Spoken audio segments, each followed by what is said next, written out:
This is Bloomberg correlation chart. It tracks how closely S&P 500 stocks move together.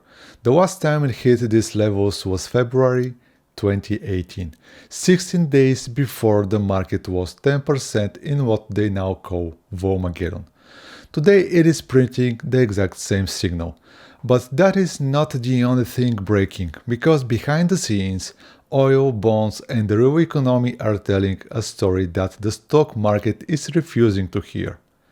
And by the end of this video, I will show you the one data point that will tell us whether this unravels in the next 30 days. Let us start with what the market is actually doing. This is S&P 500 futures chart. We are flirting with the upper boundary of a 2-year rising channel. The index has barely moved despite the most volatile commodities environment since 2008. Now look at what oil is doing.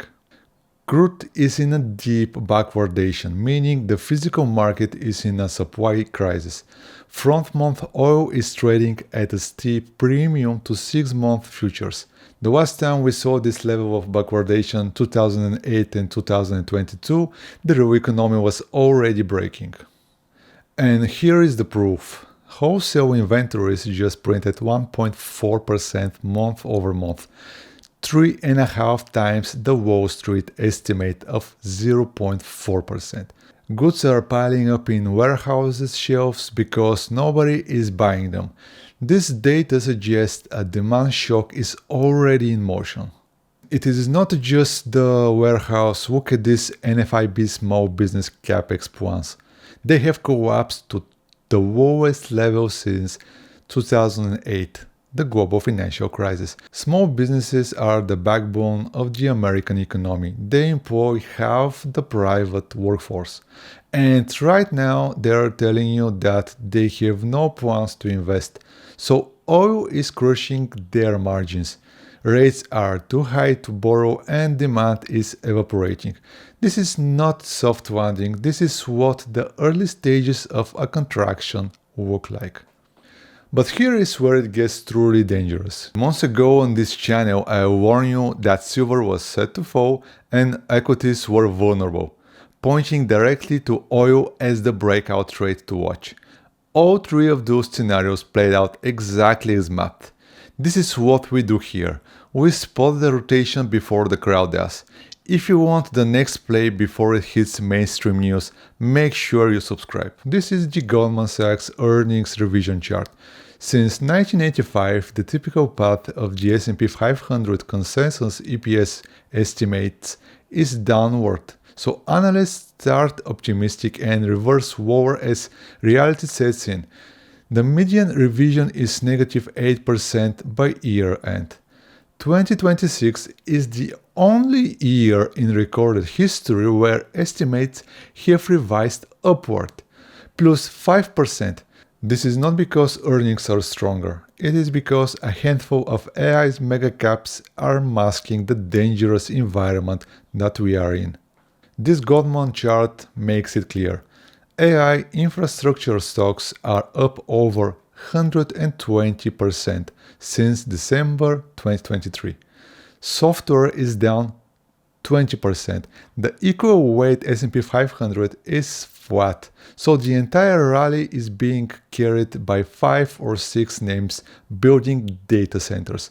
And Bank of America data shows semiconductors are now the most overbought versus their 200-day moving average since June 2000, the exact peak of the dot-com bubble. Now let us talk about the bond market, because this is where the real danger lives. Japan's 10-year yields just hit 2.46%, a 30-year high. Japan imports over 90% of its oil from the Middle East. They have already released 36 million barrels from strategic reserves, with a second release starting May 1st. And the UK 10-year yield just breached 5% for the first time since the Liz Truss pension crisis. Global bonds are repricing for a world where oil stays high and the Fed is trapped. The Federal Reserve is holding rates at 3.5 to 3.75%. If we project this trend forward, oil above 100, inventories surging, Japan and the UK yields breaking out, cutting rates becomes impossible without reigniting inflation. The thesis suggests the Fed is stuck. Now the bull case, and I'm going to give it to you honestly. Bank of America data shows global equities are on a track for $1 trillion in inflows this year. That is a record. AI earnings are beating, the consumer is employed, and the argument is simple: do not fight the fall. But here is what that chart actually tells me. 1 trillion in inflows means everyone is already in. There is no marginal buyer left, and they are buying equities on margin. The S&P 500 aggregate forward price to earning ratio is at 21 times, the same level as the dot-com peak and 2021. The equal weight index is at 17 times.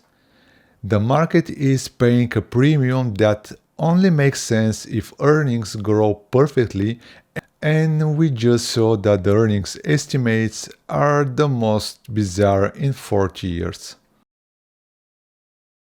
Single stock call volume is spiking to levels we have not seen since the meme stock frenzy.